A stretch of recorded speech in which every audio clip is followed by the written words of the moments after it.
آج انشاءاللہ تعالی ہم سورۃ الاعراف کی آیت نمبر 71 72 پڑھتے ہیں اور اس کو سمجھنے کی کوشش کرتے ہیں۔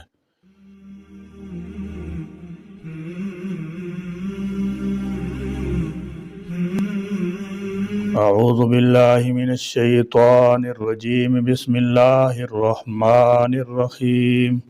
قال قد وقع عليكم من ربكم رجس وغضب أتجادلونني في أسماء سميتموها أنتم وآباؤكم ما نزل الله بها من سلطان فانتظروا إني معكم من المنتظرین۔ قال ہود نے کہا قد تحقیق وقع ثابت ہو گیا علیکم تم پر، قد وقع علیکم ضرور تم پر لازم ہو گیا۔ سیدنا حضرت ہود علیہ السلام نے فرمایا کہ تم پر تمہارے رب عز و جل کا غضب لازم ہو گیا اور تمہاری سرکشی سے تم پر عذاب آنا واجب و لازم ہو گیا۔ کیا تم فضول ناموں یعنی بتوں کے بارے میں جھگڑتے ہو جنہیں تمہارے باپ دادا نے گھڑ لیا اور انہیں پوجنے لگے اور معبود ماننے لگے، حالانکہ ان کی کچھ حقیقت ہی نہیں ہے اور وہ الوہیت کے معنی سے قطعاً خالی و عاری ہیں۔ من ربکم تمہارے رب کی طرف سے، رجسن ناپاکی، گندگی، پلیتی۔ رجسن کے معنی تو پلیدی کے ہیں، لیکن یہاں یہ مقلوب بدلا ہوا ہے رجزن سے جس کے معنی عذاب کے ہیں، یا پھر رجسن یعنی ناراضی اور غضب کے معنی میں ہے۔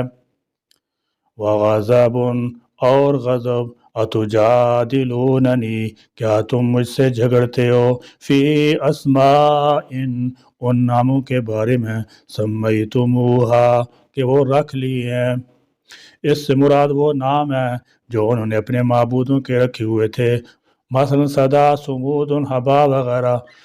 جیسے قوم نوح کے 5 بت تھے جن کے نام اللہ تعالیٰ نے قرآن میں ذکر کی ہیں، جیسے مشرکین عرب کے بتوں کے نام تھے لات، عزا، منات، حبل وغیرہ، یا جیسے آج کل کے مشرکان عقائد و اعمال ملوث لوگوں نے نام رکھے ہوئے ہیں، مثلا داتا گنج بخش، خواجہ غریب نواز، بابا فرید گنج، مشکل کشا، حاجت روا وغیرہ، جن کے معبود یا مشکل کشا، گنج بخش وغیرہ ہونے کی کوئی دلیل ان لوگوں کے پاس نہیں ہے۔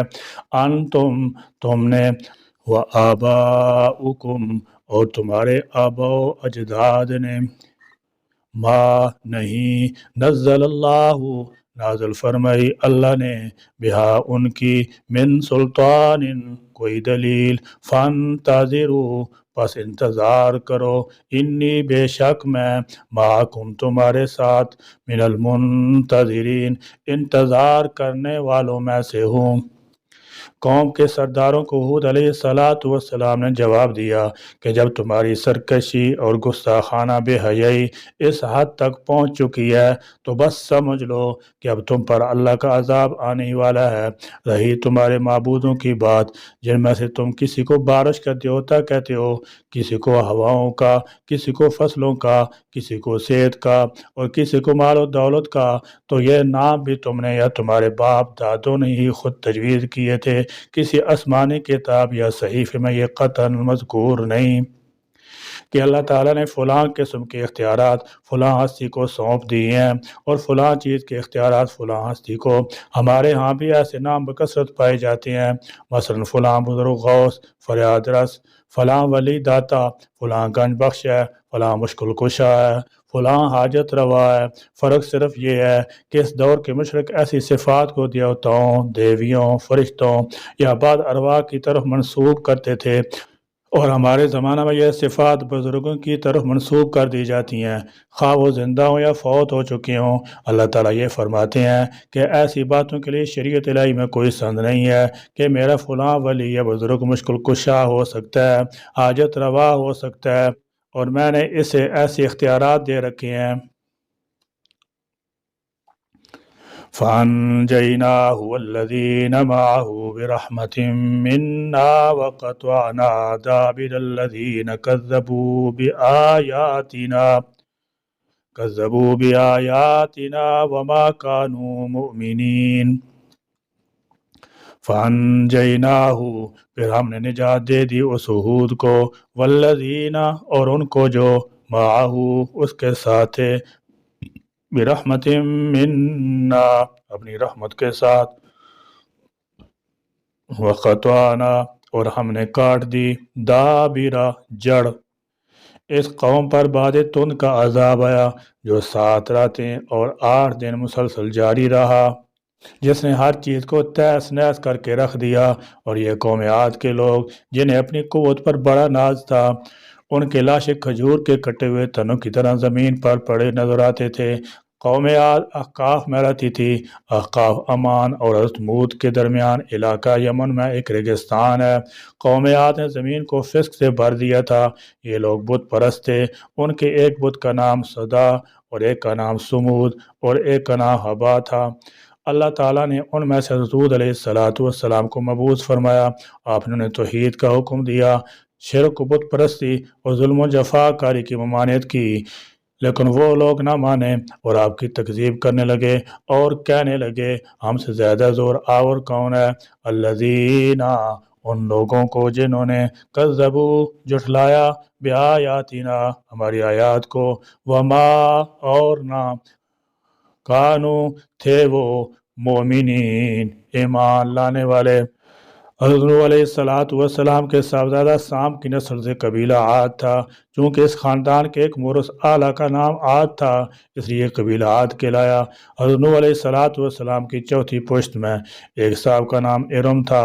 ان پر عاد اور حضرت ہود علیہ السلام کا سلسلہ خاندان مل جاتا ہے۔ اس لیے قرآن مجید میں ایک اور موقع پر اس قوم کا ذکر ارم ذات العماد کے نام سے کیا گیا ہے۔ حضرت نوح علیہ السلام کی قوم کے تباہ ہونے کے بعد جب دوبارہ آبادی کا سلسلہ شروع ہوا اور تمدنی ترقی کا آغاز ہوا تو قوم عاد ایک طاقتور قوم کی حیثیت سے ابھری۔ اس قوم کو اللہ تعالیٰ نے جسمانی اعتبار سے بھی اونچے قد و قامت، چوڑے بدن، توانا جسم کا مالک بنایا تھا۔ وہ پہاڑوں کو تراش کر محل بناتے تھے۔ ان کی آبادیاں ایک روایت کے مطابق یمن سے شام تک پھیلی ہوئی تھیں اور یہ بڑے بڑے سرسبز و شاداب علاقے تھے، مگر افسوس کہ یہ قوم بھی آہستہ آہستہ بت پرستی میں مبتلا ہو گئی اور حضرت ہود علیہ السلام نے دعوت دی اور ہر طرح سمجھایا، مگر قوم انکار سرکشی پر قائم رہی اور عذاب کا مطالبہ کرتی رہی۔ چنانچہ ان پر طوفانی ہوا کا عذاب بھیجا گیا۔ یہ طوفان 3 دنوں تک جاری رہا اور بعض روایات کے مطابق یہ طوفان 7 دنوں تک جاری رہا۔ ان کے شاندار محلات و باغات اور خود انسان سب کے سب اس آندھی میں تباہ و برباد ہو گئے اور اس قوم کا نام و نشان مٹ کر رہ گیا، جس کی طرف اشارہ کرتے ہوئے اللہ تعالیٰ جل شانہ نے فرمایا کہ ان کی جڑیں کاٹ دی گئیں۔ حضرت ہود علیہ السلام اپنے متبعین کے ساتھ ایک خطیرہ مویشیوں کے باڑ میں قیام پذیر رہے۔ اللہ تعالیٰ جل شانہ نے ان کو اس عذاب سے محفوظ رکھا۔ اس میں 2 پہلو خاص طور پر قابل توجہ ہیں۔ اول یہ کہ کوئی قوم مادی اعتبار سے کتنی بھی ترقی کر لے اور اللہ کے احکام سے سرکشی کرے گی تو اس کا آخری انجام تباہی ہے۔ دوسرا، حضرت ہود علیہ السلام کو ان کی قوم نے بیوقوف کہا، مگر آپ کا جواب ہر طرح کے اشتعال اور غضب سے خالی ہے۔ دین کے داعیوں اور مبلغوں کی شان یہی ہے کہ قوم کی ناشائستہ گفتگو ان کو مشتعل نہ کر دے اور صبر کا دامن ہاتھ سے چھوٹنے نہ پائے۔ ہم کو جہاں اللہ تعالیٰ نے نبی آخر الزمان صلی اللہ تعالی علیہ وسلم کا امتی ہونے کا شرف بخشا ہے، وہیں ہم کو حضور صلی اللہ تعالی علیہ وسلم کی اطاعت فرمانبرداری کی بھی توفیق کاملہ عطا فرما۔